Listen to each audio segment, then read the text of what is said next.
उत्तराखंड में होने वाले 2022 विधानसभा चुनाव से पहले सभी राजनीतिक पार्टियों ने अपनी अपनी कमर कस ली है और राज्य में इस बार चुनावी दंगल भी काफी दिलचस्प होने वाला है।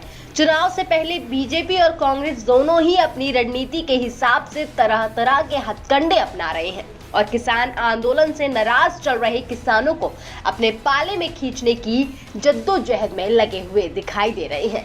इसी के चलते उत्तराखंड के तराई में बसने वाले किसानों और सिख समुदाय को चुनावी दंगल में रिझाने की राजनीतिक दलों की कोशिशें तेज होती दिखाई दे रही हैं। किसान आंदोलन के चलते भाजपा से नाराज चल रहे किसानों को सत्ता से विमुख कांग्रेस कैसे रिझाती है, ये देखना दिलचस्प होगा। उत्तराखंड में सत्ताधारी बीजेपी सत्ता में वापसी करने के लिए हर समीकरण को साधने में जुटी हुई है। इसके लिए पार्टी हर मोर्चे पर विपक्ष की घेराबंदी की रणनीति बना चुकी है। युवा सीएम पुष्कर सिंह धामी को कमान सौंपने के साथ ही बीजेपी डैमेज कंट्रोल को भी लगातार नौकरशाही से लेकर पार्टी स्तर और संवैधानिक पदों पर भी समीकरणों को साधने की कोशिश कर रही है। नौकरशाही में बड़ा फेरबदल करते हुए राज्य का मुख्य सचिव एस संधू को बनाया गया। हाल ही में पार्टी ने चुनावी प्रभारी नियुक्त किए, इसमें सरदार आरपी सिंह को सह प्रभारी बनाया गया। वहीं अब राज्यपाल पद पर सिख समुदाय और आर्मी बैकग्राउंड से retired lieutenant general Gurmeet Singh को उत्तराखंड लाना बीजेपी की चुनावी रणनीति का ही हिस्सा बताया जा रहा है।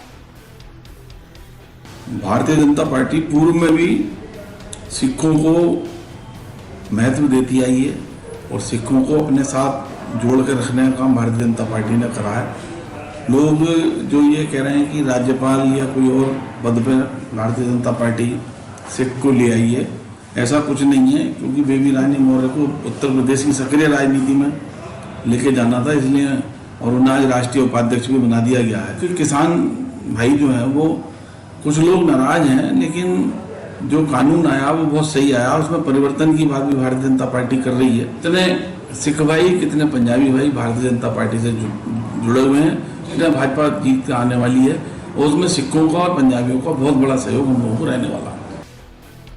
उत्तराखंड में किसानों का हरिद्वार, नैनीताल, यूएस नगर, देहरादून जैसे जिलों में सीधा असर है।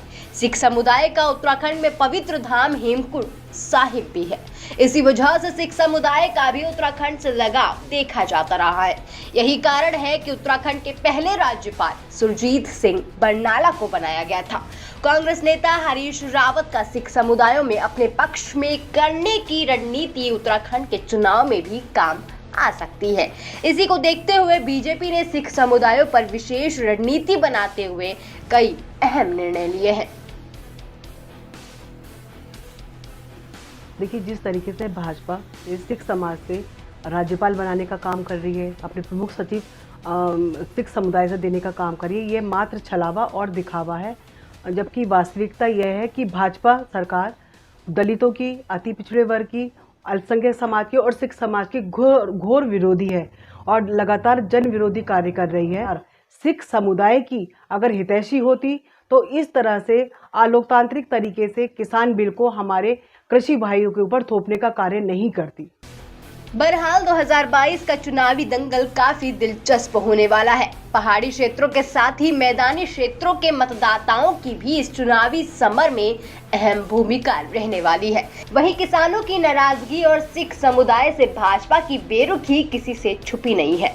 इसी डैमेज कंट्रोल में भाजपा पूरी तरीके से जुट गई है, तो प्रदेश की सत्ता से विमुख कांग्रेस भी मैदानी क्षेत्रों पर पूरी तरीके से फोकस करते हुए किसानों और सिख समुदायों की हितैषी बनकर खुद को सामने ला रही है।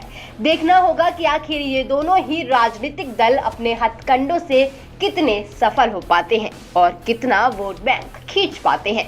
काशीपुर से माय भारत के लिए आरिफ खान की रिपोर्ट।